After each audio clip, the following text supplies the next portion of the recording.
ओम शांति।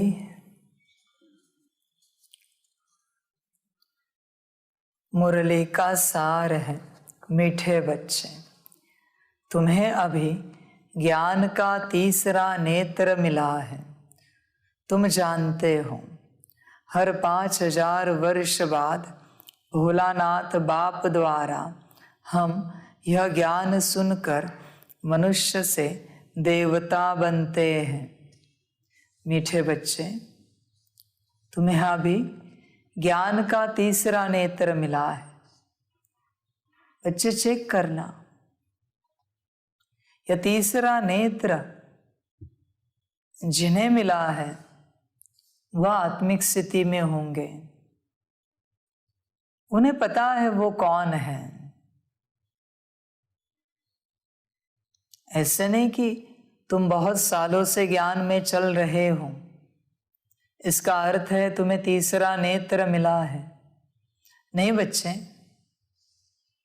तुम अगर आत्मिक स्थिति में हो, आज ज्ञान में आए और कल आत्मिक स्थिति में आ गए, तो तुम्हें तीसरा नेत्र मिल गया। तीसरा नेत्र क्या करता है? स्वयं की, बाप की और ड्रामा की पहचान देता है, समय की पहचान देता है। तो बच्चे तुम चेक करो, क्या तुम्हें पहचान मिली है? अगर मिली है तो तुम्हारे पास तीसरा नेत्र है, वरना नहीं है।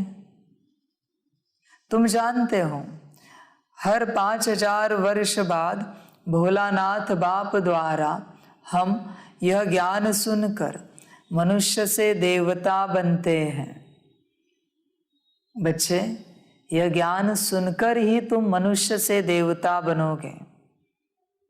बनोगे, हाँ, बने नहीं हो। पहले ज्ञान सुनना पड़ेगा।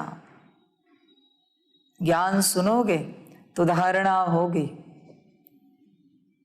और अगर मनुष्य से देवता बनने का संकल्प दृढ़ है तो तुम बनोगे। मैं जबरदस्ती किसी पत्थर की मूर्ति नहीं बनाता। जो पत्थर अपने आप को मूर्ति बनाना चाहता है, अपनी मूर्ति बनवाना चाहता है, मैं उसी की बनाता हूं। समझ की बात है। अभी ये नहीं होता। पुराने जमाने में सेंसिबल मूर्तिकार होते थे, उनके पास एक दिव्य शक्ति होती थी। दिव्य शक्ति से वो पत्थर को छूते थे, छूकर वो देखते थे, सेंस करते थे कि वह पत्थर मूर्ति बनने के लिए कितना तैयार है, और उसी पत्थर की वो मूर्ति बनाते थे। अभी यह नहीं रहा है, अभी तो व्यापार हो गया है। यही खेल है। बाप जो कर रहा है वही हो रहा है। बाप भी हर बच्चे को सेंस करता है कि कौन सा बच्चा ब्रह्मा बाप समान बनने के लिए तैयार है। कहेंगे तो सभी, हाथ तो सभी उठाएंगे कि हम ब्रह्मा बाप समान बनेंगे या बनने के लिए तैयार हैं, पर करने के लिए कोई तैयार नहीं है। त्याग कौन करेगा? त्याग करके तपस्या कौन करेगा? हाथ उठाने से कुछ नहीं होता, ध्यान देना। ऐसे भी पत्थर होते थे, लहरी पत्थर, जो कुछ घड़ी के लिए कहते थे कि हम मूर्ति बनने के लिए तैयार है, पर अगली घड़ी उन्हें सेंस करो तो कहते थे हमारी तैयारी नहीं है। ऐसे भी पत्थर। यहां पत्थर का अर्थ है तुम्हारी भाषा में क्रिस्टल, आज की भाषा में है तो पत्थर ही ना। तो मूर्तिकार उसे सेंस करके देखता था कौन सा पत्थर 1000 साल के लिए मूर्ति बनने के लिए तैयार है, और उसकी मूर्ति बना देता था। बच्चे, यहां भी ऐसे चल रहा है। बाप भी तुम बच्चों में से कुछ को सेंस करता है, देखता है कौन सा बच्चा पूर्णता बाप समान बनने के लिए तैयार है, मेरे जैसा बनने के लिए तैयार है। समझ है मैं क्या कर रहा हूं, गॉड गॉडेसेस बना रहा हूं, समझ है। पर कौन तैयार है, उस तैयारी के ऊपर निर्भर है। इसलिए बाबा कहते इतनी बड़ी प्राप्ति है और तुम अगर बाकी बातों में फंसे हो तो तुम्हारी मूर्ति नहीं बन पाएगी बच्चे। मूर्ति बनने के लिए पत्थर को अपनी खान त्यागनी पड़ती है। जिन खानियों से वो निकलता है ना, उस खान को त्यागना पड़ता है। फिर उसको गाड़ी में लाद कर डालकर किसी और स्थान पर लेके जाते हैं और वहां उसका आकार स्वरूप आ जाता है। मूर्ति खान में नहीं बनती, खानियों में नहीं बनती। मूर्ति मूर्तिकार के घर में बनती है, स्थान में बनती है, उसके कारखाने में बनती है, घर में नहीं बनती। ध्यान में रखना बच्चे। बाप भी वही कह रहा है और कर रहा है। बाप देखता है कौन से पत्थर मेरे पास पहुंचे जिनकी मैं मूर्तियां बनाऊं। इन मंदिरों में जितने भी मंदिर है, मूर्ति ही ना हो तो कोई उपयोग है मंदिर का? सोने का भी मंदिर क्यों ना हो, अगर मूर्ति ही नहीं है, भले पत्थर की सही पर मूर्ति ही नहीं है तो मंदिर का कोई उपयोग है क्या? बाप भी तो वही बोल रहा है। इतने बड़े संसार में संसार बदलने वाले बच्चे ही ना हो, बाप समान मूर्तियां ही ना बने तो क्या उपयोग है इस परिवर्तन का? मूर्तियों से मंदिर है और मंदिर से गांव शहर राज्य देश है। भक्ति की बात है। वैसे ही बच्चों से दुनिया है। बच्चों की मूर्ति नहीं बनी, दुनिया कहां से चलेगी? बाप वो काम कर रहा है मूर्ति बनाने की, मूर्ति बनवा रहा है बाप। समझ की बात है। तो बच्चे, मनुष्य से देवता बनना है, ऐसे बनोगे। वो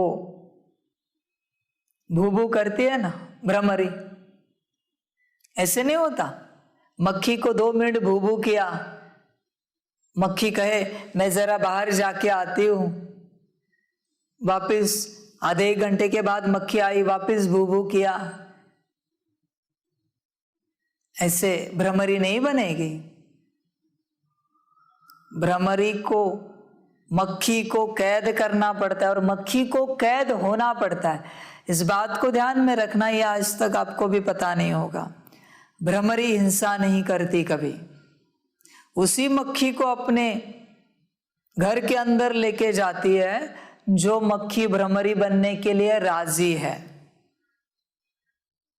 किसी को भी उठा के नहीं लेके जाती। हाँ, उस प्रोसेस में कोई मक्खियां मर जाती है और कोई निकलती है। 10 में से 2-4, 10-20, 100 में से 10-20 निकल जाते हैं, बनते तैयार होते, बाकी मर जाते हैं। वही बात है बाबा कहते हैं। बाप कंटिन्यूअस ज्ञान दे रहा है, समझ है। तब जाके मनुष्य से देवता बनेंगे।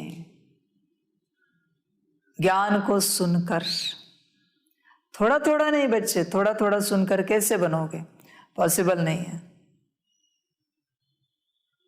ऐसे थोड़ी होता है कि मूर्तिकार ने आज काम किया 1 घंटा 2 घंटा, वापस फिर कल सुबह काम करेगा, फिर मूर्ति नहीं बनेगी अच्छी। जब मूर्तिकार नींद आने तक काम करता है, जगने के बाद वापस काम शुरू करता है, तब मूर्ति तेजी से बनती है। तो मूर्ति को भी हाजिर रहना है और मूर्तिकार को भी हाजिर रहना है, तब वो तैयार होगी मूर्ति और विश्व सेवा करेगी। समझ रहे हैं? तो बाप यह ज्ञान सुनाकर मनुष्य से देवता बनाता है। समझ है, ये संसार कैसे कॉन्शियसनेस से वर्क करता है कोई नहीं जानता, कोई नहीं जानता। देखो बच्चे, वो जो मूर्ति बन रही है, उस मूर्ति की जब तक परमिशन नहीं है तब तक मूर्तिकार उसके ऊपर छन्नी हथौड़ा नहीं चला सकता। अगर चलाया तो वो हिंसा हुई। पत्थर को नहीं देखना, बिना अनुमति के, बिना परमिशन के उसने जो कुछ किया वो हिंसा है। मूर्ति भी परमिशन देती है कि नहीं, सुंदर हाथ बनाओ, पैर बनाओ, सिर बनाओ, आंखें बनाओ, तब वो हथौड़ा चलाता है और बड़े प्यार से बनाता है, बड़े प्यार से। और मूर्ति जब परमिशन देती है, माना पत्थर, तो इस प्रकार से बनाता है कि मूर्ति भी आनंद लेती है बनने का, और मूर्तिकार भी हंसते खेलते मौज करते बना देता है। और जब वो मूर्ति दुनिया के सामने पेश की जाती है तो दुनिया कहती क्या सुंदर मूर्ति है। मूर्तिकार जो माना हम कहेंगे एकदम स्किल, हाई स्किल वाला होता है ना, वो ऐसी मूर्ति बनाता है, ऐसी कि मूर्ति को देखकर लोग बनाने वाले को भूल जाते हैं। ये है रचना। बनाने वाला याद ही ना आए, इतनी सुंदर मूर्ति बने। ये है रचना, असली रचना। मानो लोग मूर्ति को देखकर इतना खो गए उस मूर्ति में, उसकी सुंदरता में, कि कोई नहीं पूछ रहा है कि इसको किसने बनाया। ये है असली रचना। बाप यही कर रहा है, यही कर रहा है बाप।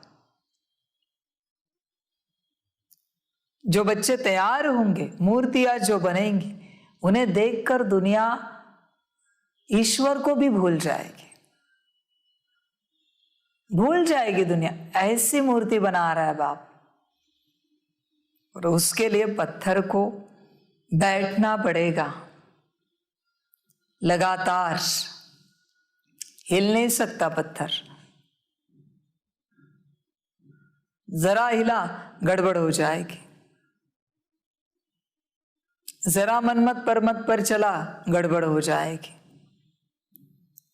बाबा वही तो कहते हैं।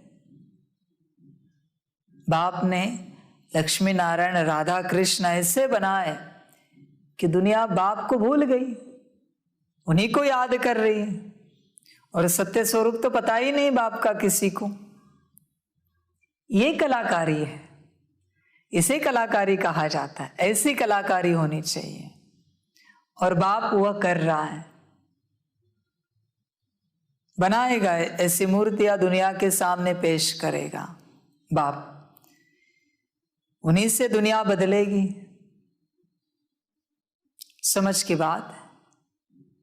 स्थूल मूर्तियों से दुनिया चली है, चैतन्य मूर्तियों से दुनिया बदलेगी। ध्यान रखना, स्थूल मूर्तियों में इतनी ताकत है तो चैतन्य में कितनी ताकत होगी, विचार कीजिए। बाप यह कार्य कर रहा है। जो बनना चाहे बने, हर पत्थर को चांस है बनने का। कोई भी पत्थर मूर्ति बन सकता है। ऐसे कुछ लिखा हुआ नहीं कहीं पर कि यही पत्थर की मूर्ति बन सकती है, दूसरी नहीं बन सकती। नहीं, किसी भी पत्थर की बन सकती है, किसी भी पत्थर की। बस राजी होना चाहिए। समझ की बात है। कोई पत्थर कितना भी सख्त हो, कितना भी सख्त हो, पुराने जमाने की टेक्नोलॉजी है। कोई पत्थर कितना भी सख्त हो, माना उस पर छन्नी चलाए तो चल नहीं पा रही, या फिर टुकड़ा निकल रहा है तो बहुत बड़ा निकल रहा है, तो भी मैं उसकी मूर्ति बनाऊंगा। कैसे? मैं दूसरे पत्थर का चूरा लाऊंगा और उस पत्थर से उसको मैं आकार दूंगा। पर जैसे बना के ही रहूंगा, पर पत्थर तैयार होना चाहिए। मोल्ड बनाऊंगा मैं दूसरे पत्थर के चूरे का और उससे उसके हाथ, पैर, सिर, नाक, कान सब बनाऊंगा। भले पत्थर कितना भी सख्त हो, पर बाहर से मैं अलग हाथ पैर लगा दूंगा, पर मूर्ति बनाऊंगा ही बनाऊंगा। पर पत्थर राजी होना चाहिए। पत्थर अगर राजी नहीं है तो मैं मूर्ति कैसे बनाऊं? मैं हिंसा नहीं करता, मैं अहिंसा परमो धर्म सिखा रहा हूं। हिंसा मैं कैसे कर सकता हूं? पत्थर पर भी मैं हिंसा नहीं कर सकता, स्थूल पत्थर पर। तो बच्चे, मूर्ति बनना है तो बैठना पड़ेगा, तो मूर्ति बनेगी। त्याग करना पड़ेगा, तपस्या करनी पड़ेगी, अपना जन्म स्थान छोड़ना पड़ेगा, मोह हटाना पड़ेगा और नए स्थान पर सेवा के लिए जाने के लिए तैयार रहना पड़ेगा। मूर्ति बनाकर कुछ कारखाने में नहीं रखते, मंदिर में भेज देते हैं, वहां सेवा होती है। समझ के बात। अभी ये भी मजे वाली बात है, मूर्ति आई कहां से, बनाई किसने और गई कहां, और उसके साथ चल कौन रहे हैं? ऐसे है ये ड्रामा, ऐसे है। तो बच्चे देखो, विचार करो, तुम मूर्ति बनने के लिए कितना राजी होंगे तो मूर्ति बनेगी तुम्हारी। पर मूर्ति बनने के लिए वापस वही बात, मूर्ति के जो सगे संबंधी होते हैं, दूसरे पत्थर, वो रिश्ते नाते छोड़कर मूर्तिकार के पास जाना पड़ता है मूर्ति बनने के लिए, सबको छोड़कर। आज तक कभी देखा आपने कि मूर्तिकार किसी खान में बैठकर, एक कुछ खानियों में बैठकर वो मूर्ति बना रहा है? कभी नहीं होता, कभी नहीं होता। समझ की बात है बच्चे, एक गहन बात है, हर किसी के बुद्धि में नहीं बैठ सकती, मुश्किल बैठती है, संसारी बुद्धि में नहीं बैठ पाएगी, वैरागी बुद्धि में ये बात बैठेगी। इसलिए भक्ति, ज्ञान और वैराग्य ऐसे सीक्वेंस है शास्त्रों में। ज्ञान लेकर अगर तुम्हें वैराग्य नहीं आया तो तुम अटके हो। वैराग्य सबसे इंपॉर्टेंट कड़ी है, क्योंकि वैराग्य के बाद सामर्थ्य माना बल वो आता है, शक्ति आती है। वैराग्य के बिना शक्ति को प्राप्त नहीं कर सकते बच्चे। वैराग्य में त्याग और तपस्या दोनों आते हैं। वैराग्य का अर्थ क्या है? कुछ त्याग किया और तपस्या शुरू की। त्याग और तपस्या से वैराग्य बनता है, त्याग और तपस्या से वैराग्य बनता है। ध्यान देना इस बात पर। तो बच्चे चेक करो, वैराग्य तक पहुंचे हो? संसार की समाप्ति का समय आया है, पूर्णतः समाप्ति का समय आ चुका है संसार के। तुम्हारी अवस्था वैराग्य में है या भोग्य में है? भोग्य में रहकर भाग्य के पीछे तो नहीं भाग रहे हो। वैरागी बनो, बुद्धि से सब छोड़ो और एक बाप को पकड़ो। उसे वैरागी कहा जाता है, जिसकी बुद्धि में संसार का अंश मात्र भी नहीं है और सिर्फ बाप है, वो है वैरागी। समझ की बात है। वैराग्य से बल मिलता है।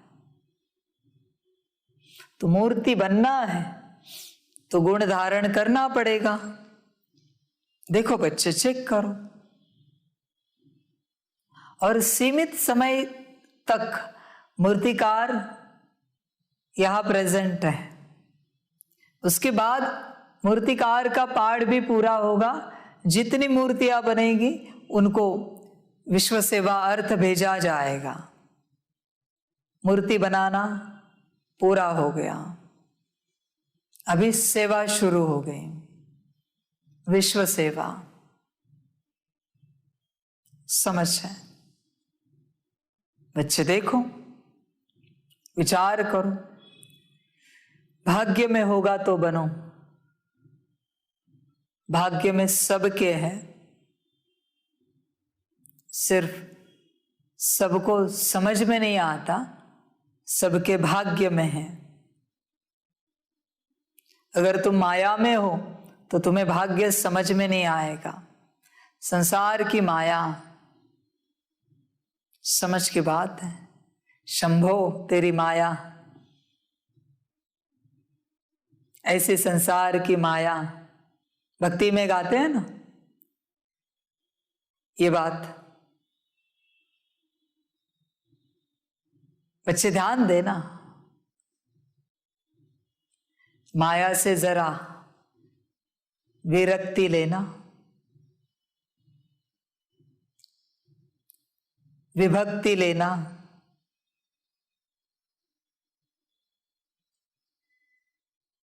बाप को भी बड़ी हंसी आती है।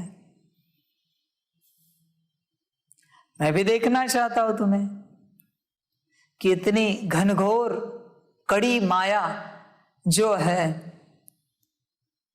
इस घोर माया में तुम मुझे कितना पकड़ पाते हो।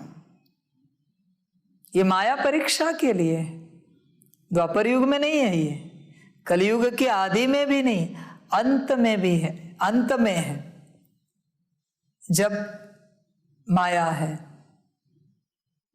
सारी बढ़ी हुई माया है, अंत में है। अभी मैं देखना चाहता हूं ऐसे अंत की माया में तुम मुझे कितना याद करते हो। यही परीक्षा है। समझ की बात है। इसी परीक्षा में जो पास होंगे वही मुझ तक पहुंचेंगे। जिसके पास कोई माया नहीं है वो तो ऐसे मेरे पास पहुंच जाएगा, पर माया होकर, उस माया से निकलकर मेरे पास पहुंचे, वही तुम्हारा पुरुषार्थ है। माया से निकलने का वही खेल है। मैं भी देखना चाहता हूं तुम कहां तक निकलते हो। मेरी बात तुम्हें श्रेष्ठ लगती है या माया की? समझ की बात है। बच्चे चेक करो, तुम्हारी बुद्धि कहां है? माया में या बाप में? बच्चे ध्यान से चेक करना, सारा समय तुम्हारी बुद्धि कहां रहती है?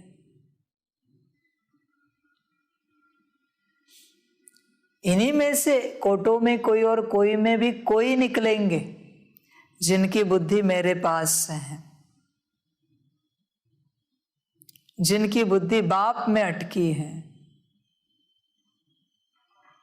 कोई निकलेंगे ऐसे, समझ की बात है। सभी नहीं समझते।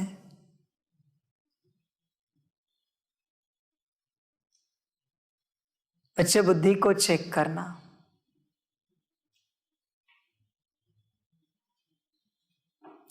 ये जो यज्ञ सेवा है ना, ये भी मेरी ही माया है।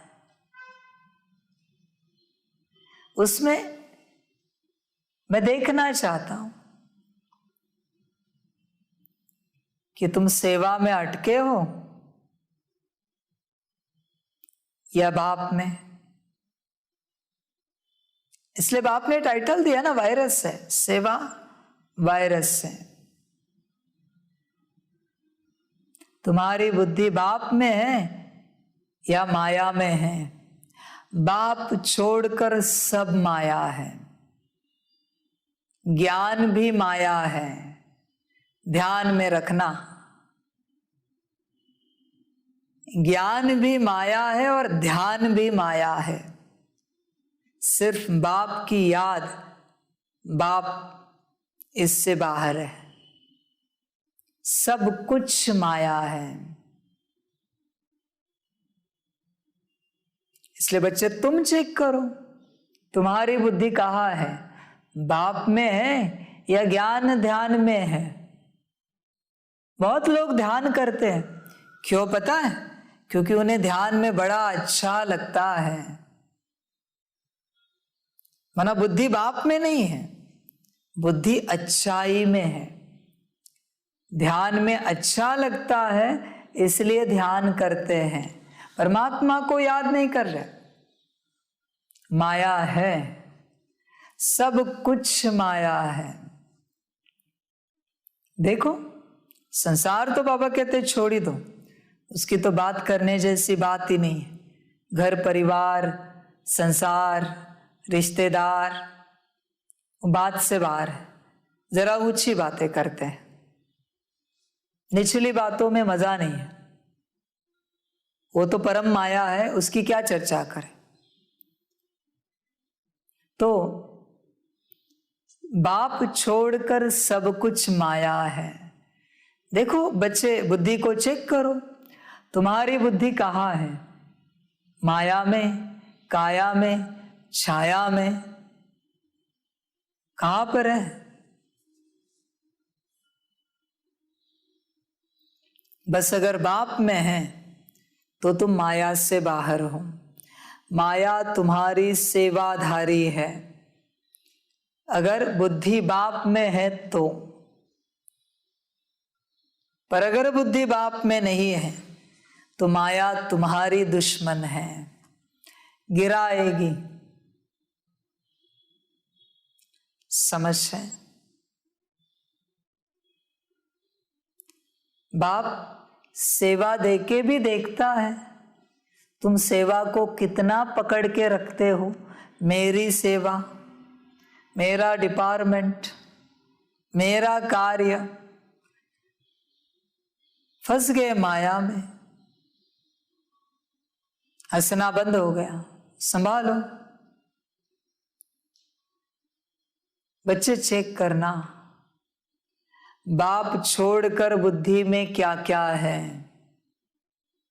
चेक करना। कहा ना, ज्ञान भी माया है।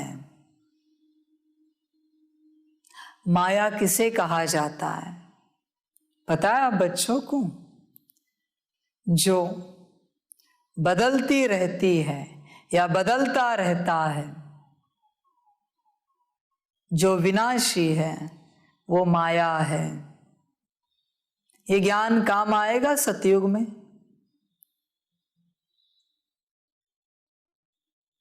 कौन काम आएगा? कौन है जो कभी बदलता ही नहीं? वो हो तुम और बाप। बाकी सभी बदलता रहता है। ज्ञान लो अभी के लिए, एकदम पक्का लो, एक्सपर्ट हो जाओ इस क्षेत्र में। पकड़ के बाप को रखो।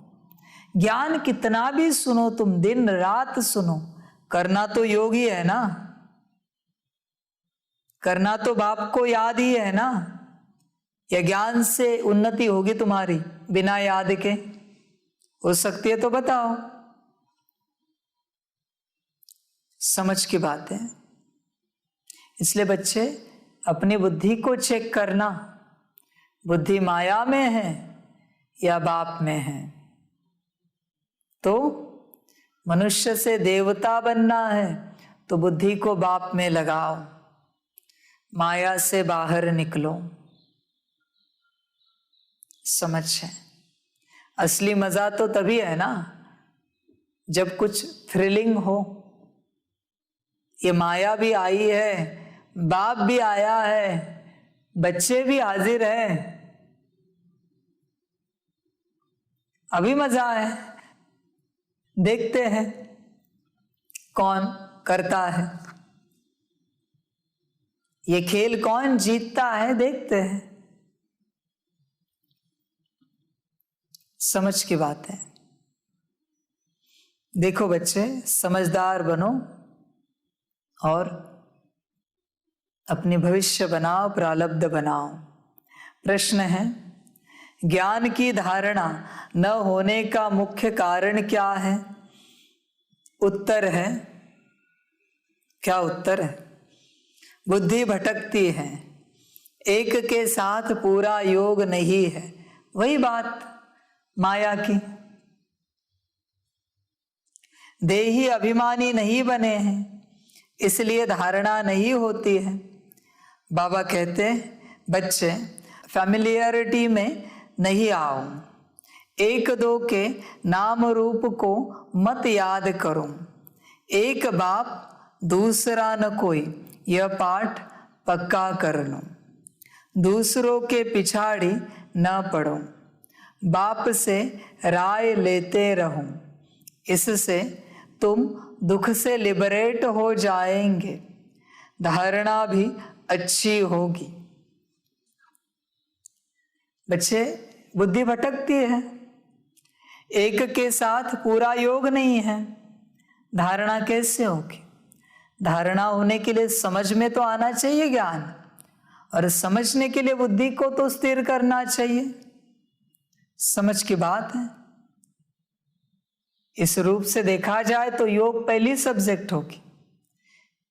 योग से जब तुम्हें शक्ति मिलेगी तो ज्ञान समझेगा, और ज्ञान समझ में आएगा तो तुम धारणा कर पाओगे, तो फिर सेवा होगी। समझ की बात है।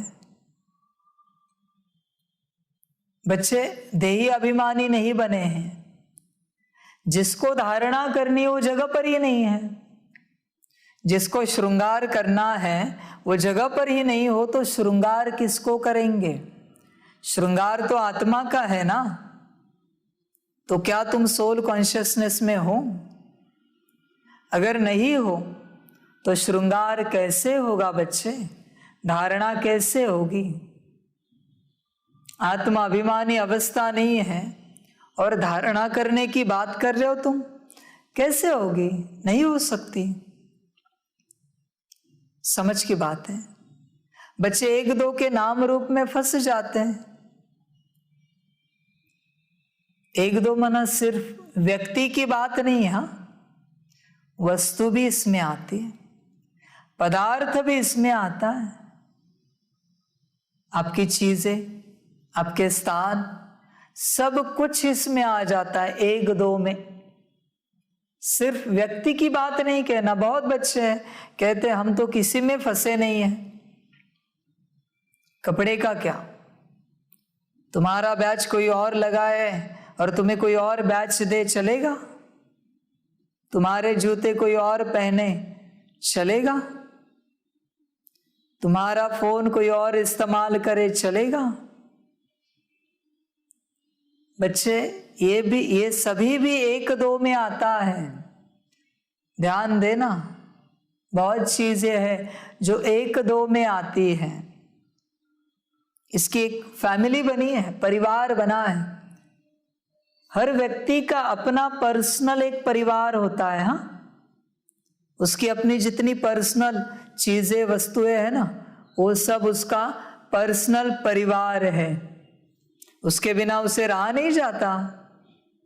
उसको उसके ही कपड़े चाहिए, उसके ही जूते चाहिए, उसका फोन चाहिए, उसकी चद्दर बेडशीट सारी चीजें चाहिए।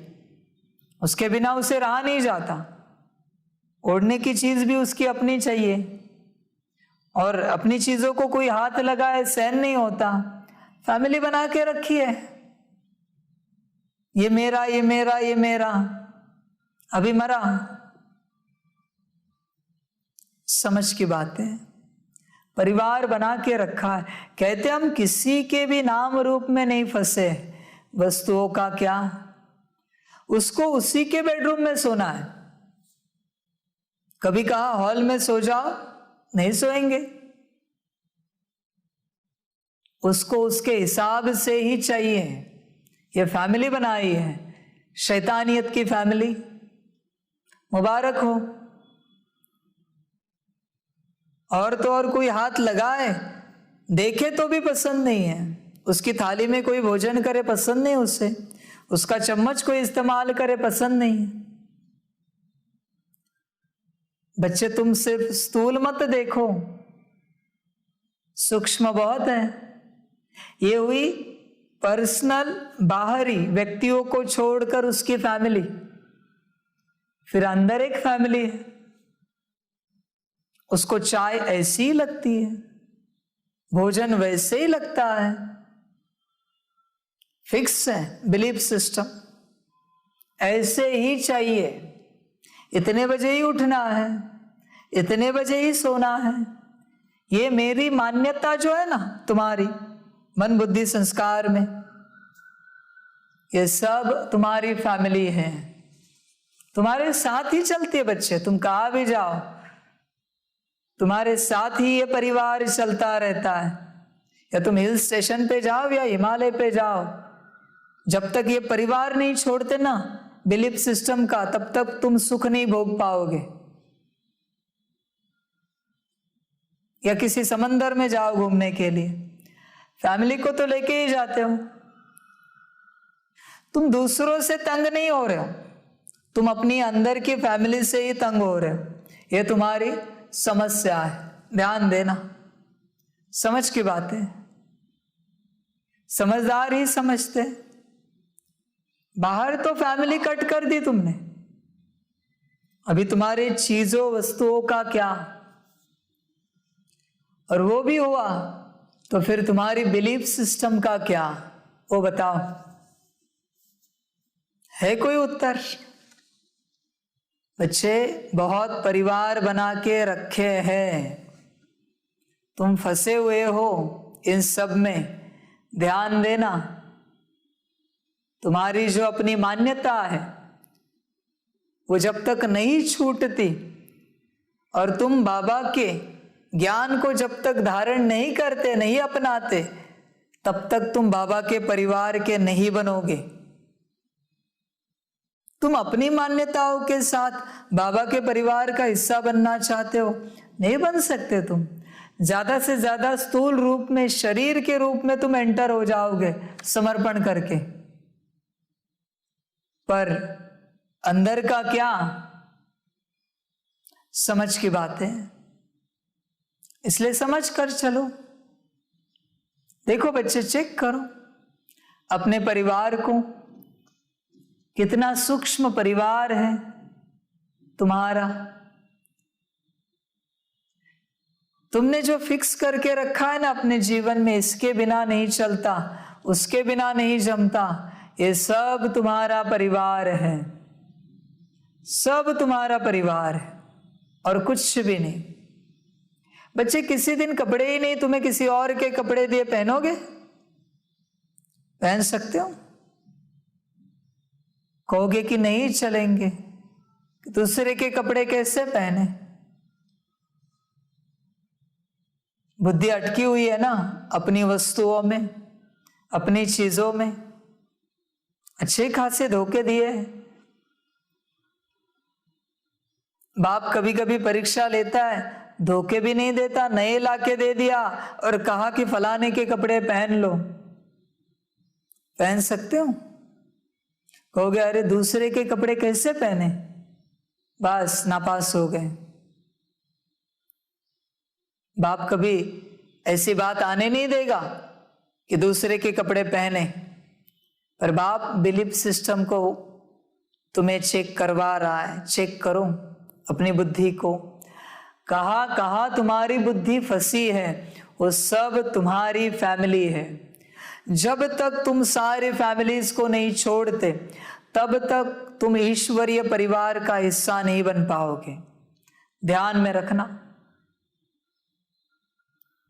स्थूल, सेमी और सूक्ष्म सबको छोड़ना पड़ेगा, तब ही तुम ईश्वरीय परिवार का हिस्सा बनोगे, वरना नहीं बन पाओगे। लाख कोशिश करो, तुम उसी बुद्धि से यज्ञ में आओगे।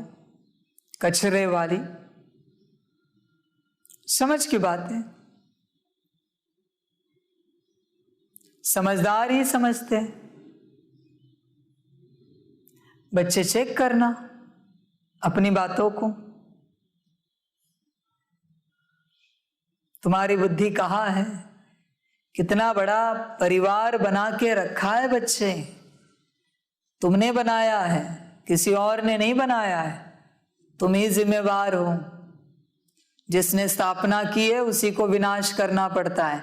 ध्यान में रखना इस सीक्वेंस को, तुमने ही तुम्हारे अंदर स्थापनाएं की है, अभी तुम ही विनाश करो। ध्यान दो, मर्जी तुम्हारी। एक दो के नाम रूप को मत याद करो, एक बाप दूसरा न कोई, यह पाठ पक्का कर लो। दूसरों के पिछाड़ी न पड़ो, बाप से राय लेते रहो, इससे तुम दुख से लिबरेट हो जाएंगे, धारणा भी अच्छी होगी। बच्चे देखो, विचार करो और दुख से लिबरेट करो अपने आप को। जो अपने आप को दुख से लिबरेट कर सकता है वही दूसरों को कर सकता है, पर जो खुद दुखी है वो दूसरों को क्या सुख देगा। समझ है, समझ की बात है। बच्चे चेक करो, तुम मुक्त हुए हो क्या? तुम अगर मुक्त हुए हो तो तुम दूसरों को कर पाओगे। गीत है भोलेनाथ से निराला। ओम शांति। भोलानाथ है देने वाला। भोलानाथ शिव बाबा को तो कहते ही है। भोलानाथ होकर गया है और बरोबर बिगड़ी बनाकर गया है। आदि मध्य अंत का राज बताकर गया है, इसलिए भगत गाते हैं। तुम बच्चे जानते हो, जिस भोलानाथ का गायन है, जो बिगड़ी को बनाने वाला है, वह हमारे सम्मुख बैठा है। भगत भगवान को याद करते हैं, उनकी महिमा गाते हैं और बाप अपना पार्ट बजा रहे हैं। बाप ने ही आकर अपना परिचय दिया है बच्चों को। बच्चों की बुद्धि में बैठा है कि बाबा जो समझाते हैं वह बरोबर कल्प कल्प समझाते हैं। कल्प कल्प आकर पतित दुनिया को पावन दुनिया बनाते हैं, अभी बना रहे हैं। बच्चे, बाप कल्प कल्प आकर समझा रहा है, पर तुम कब समझोगे? समझोगे कब? वास्तविक रूप से बाप एक बार कहे और बच्चे समझ जाए, ऐसी अवस्था होनी चाहिए बच्चों की। बाप बस एक बार कहे और बच्चे कहे हाँ जी और समझ गए। कब समझोगे? विचार करो। बाप तुम्हें कितनी बार समझाए कि तुम देह नहीं आत्मा हो। तुम्हें कितनी बार बताए कि आत्मिक स्थिति में आ जाओ। कितनी बार बताए कि अपने को आत्मा समझ बाप को याद करो। किसी को ज्यादा बार समझाना पड़े, क्या कहते हैं उसको? शूद्र टाइटल देंगे ना उसे? क्या क्या टाइटल देंगे उसे अगर ज्यादा बार कोई बात समझानी पड़े तो? तुम अगर किसी को कोई बात 10, 15, 20, 25, 30 बार समझाओ, क्या कहोगे तुम उससे? क्या टाइटल दोगे? विचार करो, क्या टाइटल दोगे उसे? क्या क्या टाइटल नहीं दोगे तुम उससे? बच्चे, तुम्हें फिर समझ में नहीं आता, बाप तुम्हें कितने वर्षों से समझा रहा है, बाप दे टाइटल तुम्हें। समझ की बात है, बाप से समझ रहे हो, बाप बस एक बार कहे और तुम्हें समझ में आए, इसको कहा जाता है बच्चा। दोबारा कहना ना पड़े और कभी भूलो नहीं फिर तुम जीवन में, इसे कहते हैं बच्चा। चेक करो अपने को, ऐसे हो क्या? या तुम्हें भी बाप को बार बार समझाना पड़ता है किसी बात को? चेक करना। कल्प कल्प आकर पतित दुनिया को पावन दुनिया बनाते हैं, अभी बना रहे हैं। बहुतों को अभी पता पड़ा है, अभी बहुत है जिन्हों को पता नहीं है। वर्षा लेने वाले होंगे तो कल्प पहले मुआफिक आकर वर्षा लेंगे। तुमको पहले थोड़े ही यह मालूम था कि बाबा आकर वर्षा देंगे, अभी मालूम पड़ा है। बरोबर भक्तों का रक्षक है, आदि मध्य अंत का ज्ञान सुनाते हैं। उनको ज्ञान का सागर कहा जाता है। दिल से लगता है बरोबर यह वही है जो भारत में आकर जन्म लेते हैं। इनका अलौकिक जन्म गाया हुआ है। भारतवासियों को आकर पतित से पावन बनाते हैं। पतित मनुष्य जो बुलाते हैं वह जरूर समझते होंगे हम पावन थे, अब पतित बने हैं, फिर पावन बनना है। अभी बाप द्वारा तीसरा नेत्र मिलने से तुमने यह सब कुछ समझा है। तुम बच्चों का सारा दिन विचार सागर मंथन चलता रहेगा। सतयुग में पावन कौन थे? बरोबर देवी देवता ही थे। उस समय और कोई धर्म नहीं था। देवताओं के चित्र भी हैं और कोई नाम नहीं लेंगे, ऐसे नहीं कहेंगे चित्र है। श्री लक्ष्मी देवी, श्री नारायण देवता, अभी वह नहीं है। जब वह थे तो और कोई धर्म नहीं था। तुम बच्चों की बुद्धि में है कि बाबा हमको सत्य कथा सुनाते हैं, तो लोग कहते हैं यह ज्ञान तो हमने सुना नहीं है, क्योंकि उनको ड्रामा के राज का तो पता नहीं है। तुम कहेंगे यह तो कल्प कल्प तुम सुनते आए हो, क्या 5000 वर्ष पहले नहीं सुनाया था? फिर यह क्यों कहते हो आगे कभी नहीं सुना है? कल्प पहले जिसने सुनाया था उस द्वारा तुम अभी भी सुन रहे हो। अच्छी रीति समझाना चाहिए। तुमने तो 5000 वर्ष पहले भी यह ज्ञान सुना था। देवताओं को 5000 वर्ष हुए हैं। उन्हों को मनुष्य से देवता किसने बनाया? अभी भी वही बाप फिर से बनाएगा। 5000 वर्ष बाद फिर से बाप को आना पड़ता है। रावण द्वारा पतित बने हुए को पावन बनाने। History geography must repeat. यह भी समझ में आता है, हिस्ट्री रिपीट होती है। सतयुग के बाद त्रेता चक्र लगाते हैं। अभी कलयुग का अंत है। एक तरफ विनाश ज्वाला खड़ी है, दूसरी तरफ बाबा यहाँ आए हैं नई दुनिया स्थापन करने अर्थ। यह वही महाभारत लड़ाई है। समझते हैं इससे विनाश हो जाएगा मनुष्यों की दुनिया का। यह सबको समझ में आता है। पुरानी दुनिया का विनाश देखने में आता है। यह महाभारत लड़ाई 5000 वर्ष पहले भी लगी थी। कोई लाखों वर्ष की बात नहीं है। यह भारत ही स्वर्ग था। इन देवताओं का राज्य था।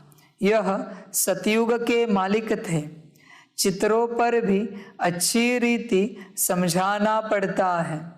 इसलिए ही यह लक्ष्मी नारायण आदि के चित्र बनाए हैं।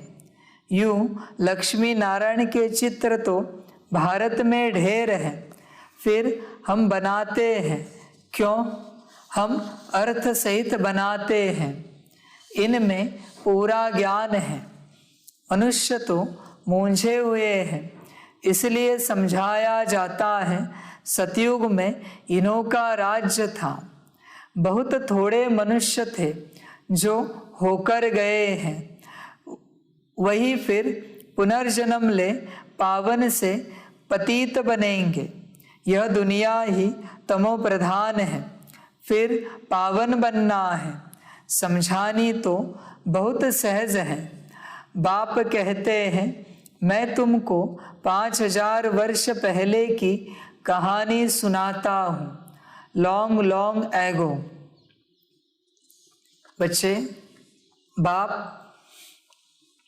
5000 वर्ष पहले की कहानी सुनाता है, लेकिन तुम्हें कहानी में कितना मजा आता है, कितना इंटरेस्ट लेते हो, चेक करो। लौकिक में दादा दादी छोटे बच्चों को कहानी सुनाते हैं। वो बच्चे बिना सोचे समझे उस कहानी को सत्य मानते हैं। मैं तो सत्य कहानी सुना रहा हूं, तुम सोच समझ कर भी सत्य मानने के लिए तैयार नहीं हो, फिर कैसे होगा?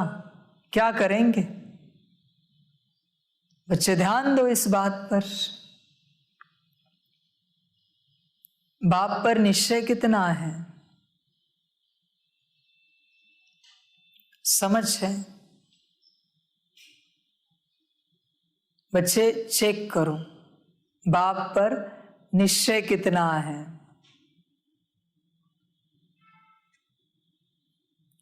दुनिया की जो मान्यताएं हैं, मैं उल्टी करूं तो एक्सेप्ट करोगे?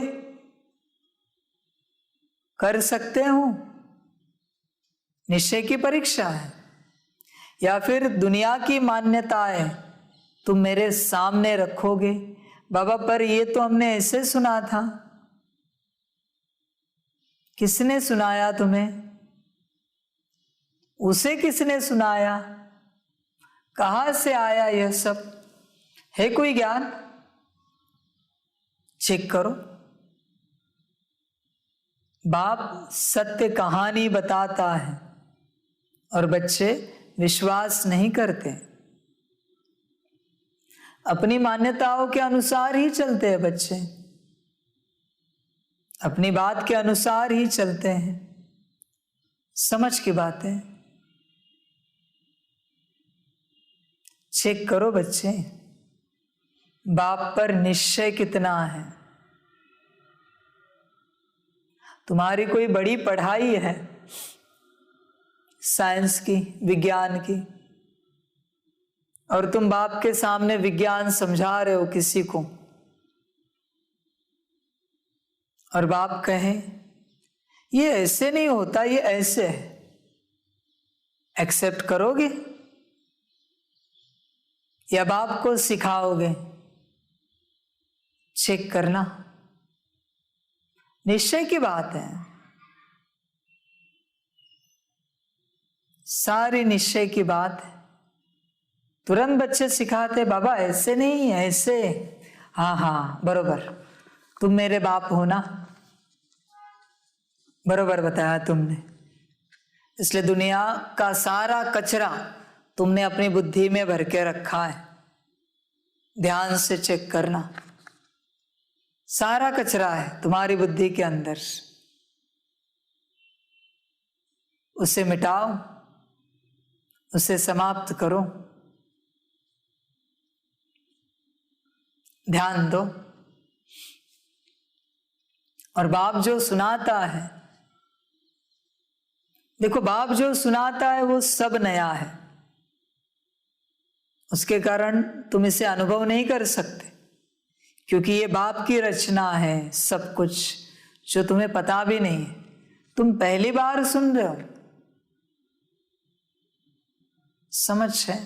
छोटा बच्चा स्कूल में जाए और टीचर को कहे ए ऐसे ही क्यों निकालते हैं, बी ऐसे ही क्यों निकालते हैं, टीचर ने कितना भी एक्सप्लेनेशन दिया, समझ में आएगा उसे? इससे अच्छा ए भी सीख लो, आत्मा बाबा। सवाल मत पूछो और अपनी मान्यताओं को बाजू में रखो। ए फॉर एप्पल कहते हैं, ये क्यों कहते हैं? है कोई जवाब? ए फॉर बैट क्यों नहीं कहते? ए फॉर कैट क्यों नहीं कहते? एप्पल ही क्यों कहते हैं? है कोई जवाब? कुछ बातें ऐसी होती हैं जिनका कितना भी जवाब दो, मनुष्य की तुच्छ बुद्धि नहीं समझ पाएगी। इसलिए उनका जवाब खोजना नहीं चाहिए। समझ की बात है। नाक को नाक ही क्यों कहते, बता सकते हो? कान को कान ही क्यों कहते, बता सकते हो?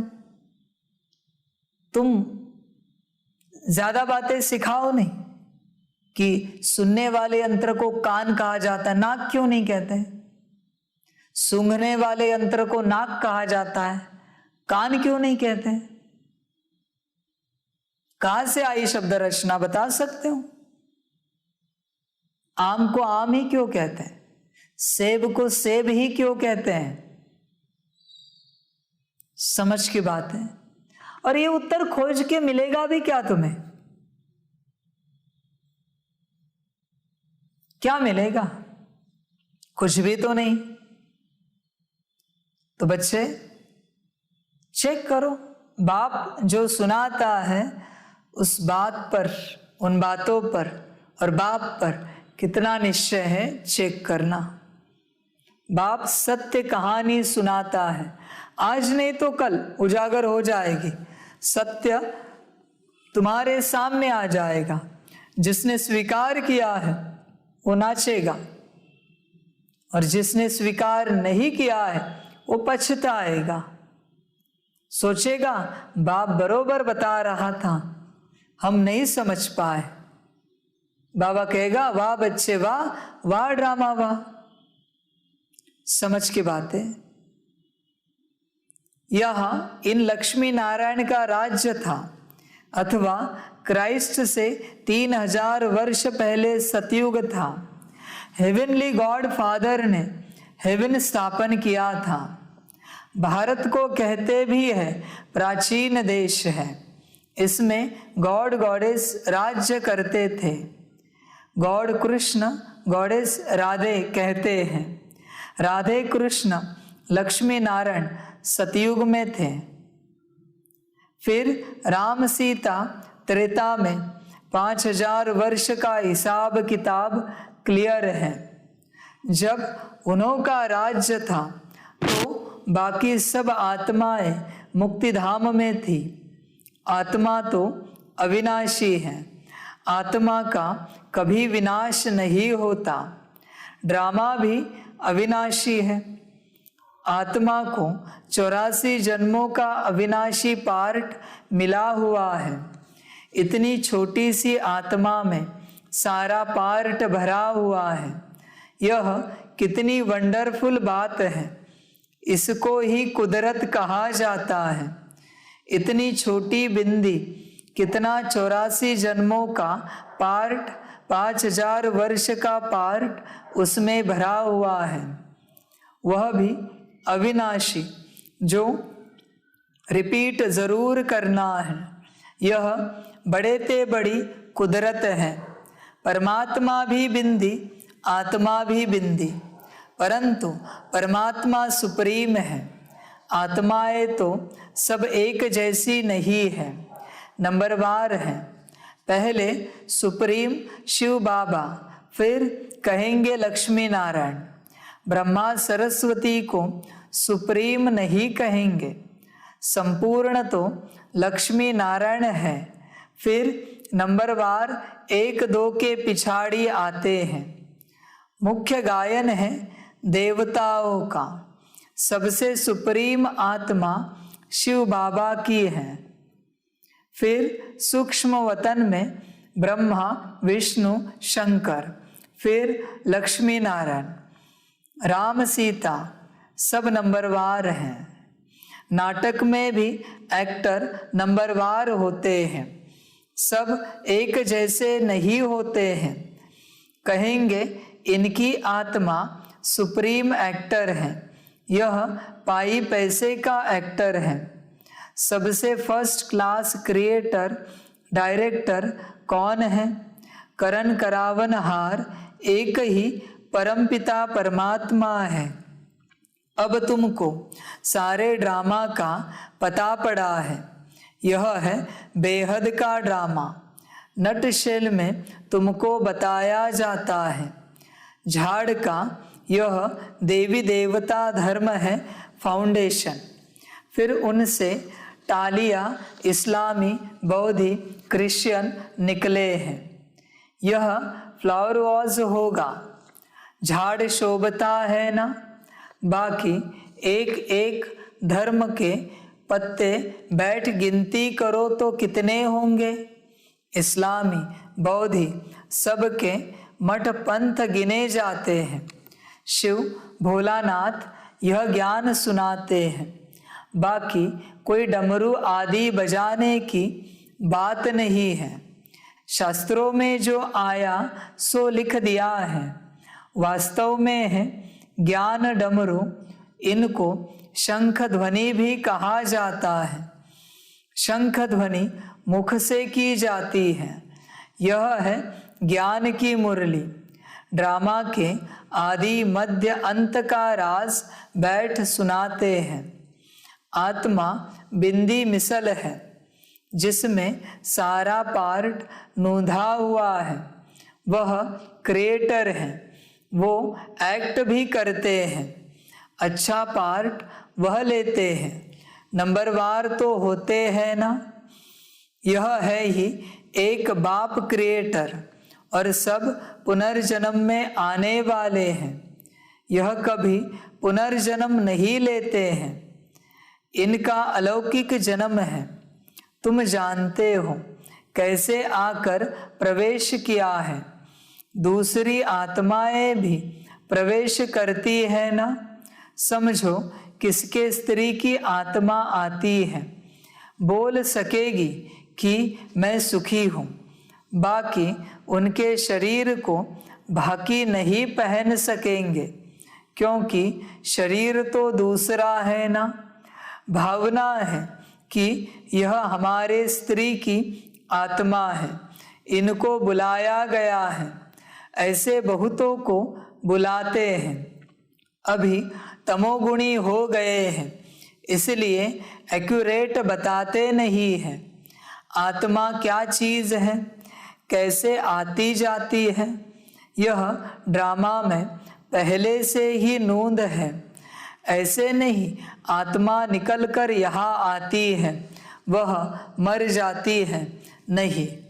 बाप कहते हैं यह मनोकामना पूर्ण करने के लिए साक्षात्कार कराता हूँ। जो ड्रामा में नूंद है सो होता है। सेकंड पास हुआ, ड्रामा में नूंद है। यह बेहद का नाटक है। बाप बिंदी है। बिंदी को भोलानाथ कहते हैं, कितना वंडर है। बाप भी कहते हैं, मुझ बिंदी में कितना पार्ट है।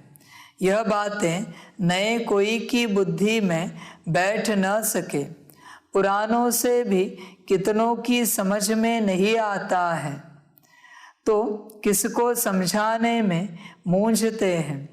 जैसे रेडियो में कोई बात करने में मूंझते हैं, इसमें मुरली बड़ी फुर्ती से चलानी है, वह पढ़कर सुनाते हैं। यह है ओरली। बाबा भी सब कुछ ओरली सुनाते हैं। तुम्हारी बुद्धि में धारणा हो रही है। कल्प पहले भी तुमने धारणा कर बहुतों को सुनाया है, फिर वह ज्ञान खत्म हो गया, अब फिर रिपीट होना है। यह ज्ञान कोई साधु संत की बुद्धि में नहीं है, वह परमात्मा को नहीं जानते। वह कह देते हैं आत्मा परमात्मा में मिल जाएगी। मिलेगी फिर कैसे? अभी तुम्हारी आत्मा जानती है कि हमारा बाप आया है, हमको नॉलेज दे रहा है, फिर हम बाबा के साथ घर जाएंगे। यह तुम बच्चों को रूहानी नशा है। यह है तुम्हारा प्रवृत्ति मार्ग। बहुत तुमको कहते हैं कि तुम तो कुमार अथवा कुमारी हो, तुमको विकारों का अनुभव ही नहीं। हम तो विकारी गृहस्थ में रहने वाले हैं, तुम हमको यह ज्ञान कैसे दे सकते हो? हम है युगल, हमको बैचलर कैसे समझा सकेगा? हमको तो युगल समझाए जो अनुभवी हो, विकार में गया हुआ हो, वही हमको समझा सकते हैं कि हमने ऐसे जीत पाई है। ऐसे ऐसे बाबा के पास पत्र आते हैं।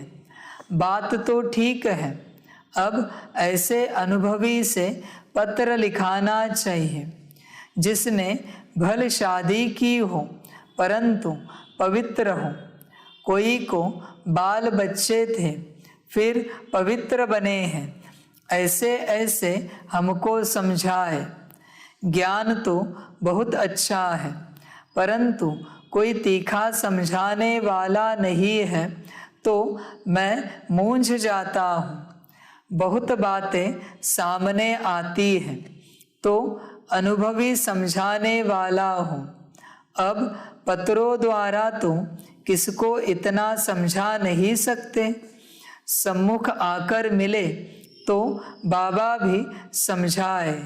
ऐसे ऐसे बहुत युगल है जो अपना अनुभव सुना सकते हैं कि हम ऐसे प्रवृत्ति में रह श्रीमत का पूरा पूरा पालन कर रहे हैं, खान पान की भी पूरी परहेज रखते हैं। कोई समझाने वाला ठीक नहीं है तो मूंझ पड़ते हैं। सर्विस के लिए बुद्धि चलनी चाहिए, देही अभिमानी भी बनना है। कोई भी फैमिलियरिटी में नहीं आना चाहिए। मेहनत लगती है, माया घड़ी घड़ी फंसा लेती है। कर्मातीत अवस्था अभी हो नहीं सकती। बहुत एक दो के नाम रूप में फंस पड़ते हैं, फिर बाबा को लिखते भी नहीं कि बाबा यह तूफान आते हैं, सच नहीं बताते हैं। बाबा को लिखे तो बाबा युक्ति भी बताए। कोई कोई सच लिखते हैं, शिव बाबा तो सब कुछ जानते हैं, समझाते हैं। अगर ऐसी कोई चलन चली तो धर्मराज द्वारा बहुत दंड भोगना पड़ेगा।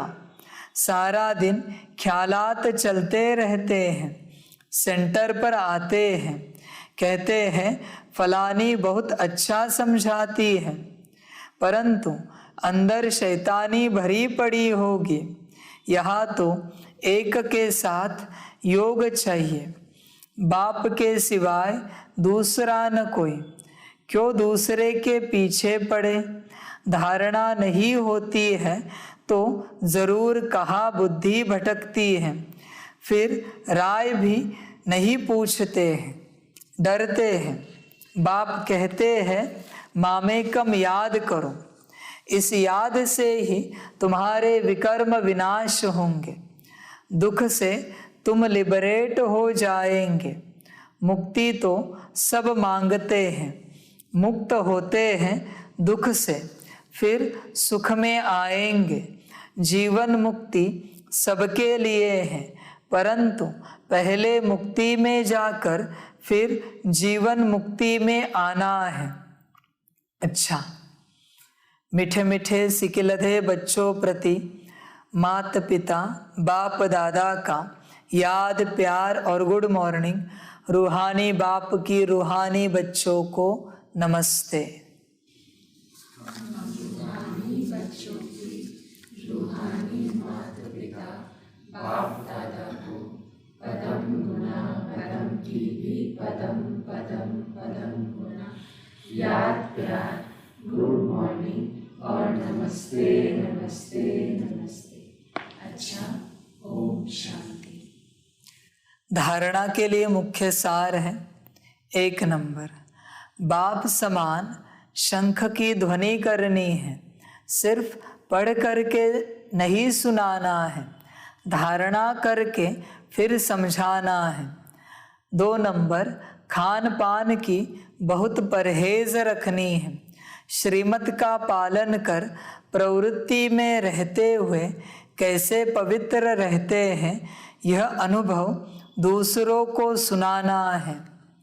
वरदान है, साधन व सल्वेशन के प्रभाव में आने के बजाय प्रकृति को दासी बनाने वाले विजयी भव। कभी भी योगी पुरुष व पुरुषोत्तम आत्माएं प्रकृति के प्रभाव में नहीं आ सकती। आप ब्राह्मण आत्माएं पुरुषोत्तम और योगी आत्माएं हो। प्रकृति आप मालिकों की दासी है, इसलिए प्रकृति के कोई भी साधन व सल्वेशन आपको अपने प्रभाव में प्रभावित न कर ले। साधन साधना का आधार न हो, लेकिन साधना साधनों को आधार बनाए, तब कहेंगे प्रकृति जीत विजयी आत्मा। बच्चे देखो कहाँ कहाँ फंसे हो, कहाँ कहाँ अटके हो, चेक करो। समझ है बच्चों के लिए, जहां जहां तुम्हारी बुद्धि अटकी है तुम माया में फंसे हो। सारे साधन माया के ध्यान में रखना, सब में माया है। तुम साधनों को खोजने की चेष्टा करते हो, गलत प्रयास करते हो और खेल खलास हो जाता है। साधनों में नहीं अटकना है, साधना को चलाते रहना है, करते रहना है।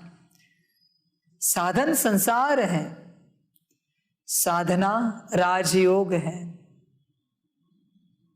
ध्यान दो बच्चे, देखो चेक करो, किसके बिना तुम्हारा योग नहीं लगता वो तुम उस बात में अटके हो। लाल लाइट चाहिए, गीत चाहिए, ट्रांसलाइट चाहिए, संगीत चाहिए, लोग चाहिए, माहौल चाहिए। चेक करो, समझ की बात है। तुम कहाँ कहाँ अटके हो, वो सब माया है। ये अलग रॉयल माया है, किसी दिन चर्चा करेंगे। ड्रामा हुआ तो जैसे शुरू में कहा, सब मायाओं को छोड़ो, स्थूल, सेमी और सूक्ष्म। वैसे ये साधनों की माया से भी बाहर निकलो, ध्यान दो। साधनों के पीछे भागोगे, साधना कभी नहीं होगी।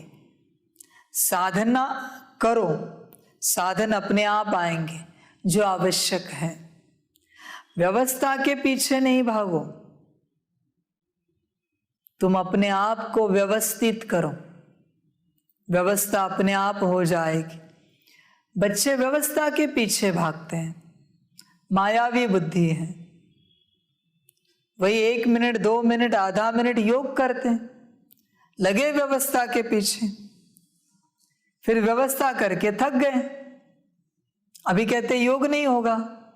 ऐसी बात है, चेक करना।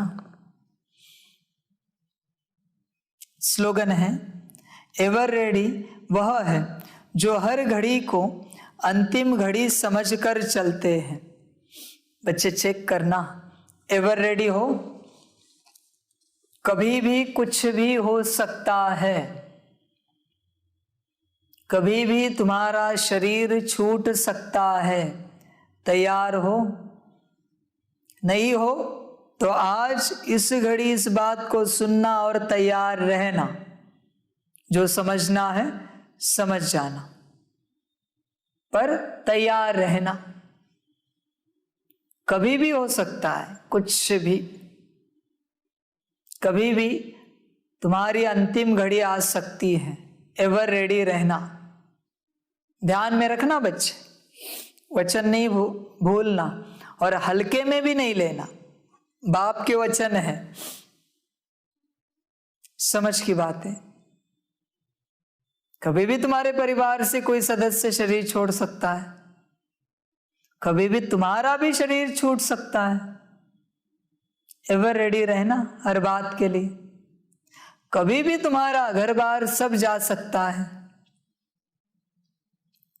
नौकरी धंधा छूट सकता है। देह ही छूटी तो बचा क्या? शून्य, आत्मा, सितारा। एवर रेडी रहना हर बात में। परिवर्तन ही संसार का नियम है,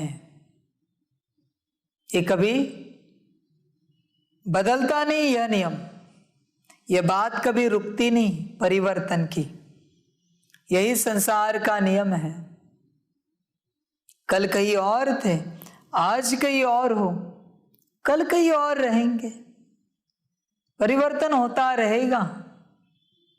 कल कहीं और पाठ बजाया, आज कहीं और पाठ बजा रहे हो, कल कहीं और बजाओगे। ध्यान देना, एवर रेडी रहना। अच्छा, ओम शांति।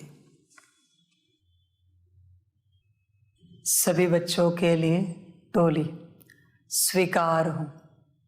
माता पिता, बाप दादा और शिव बाप की तरफ से स्वीकार हो। ओम शांति।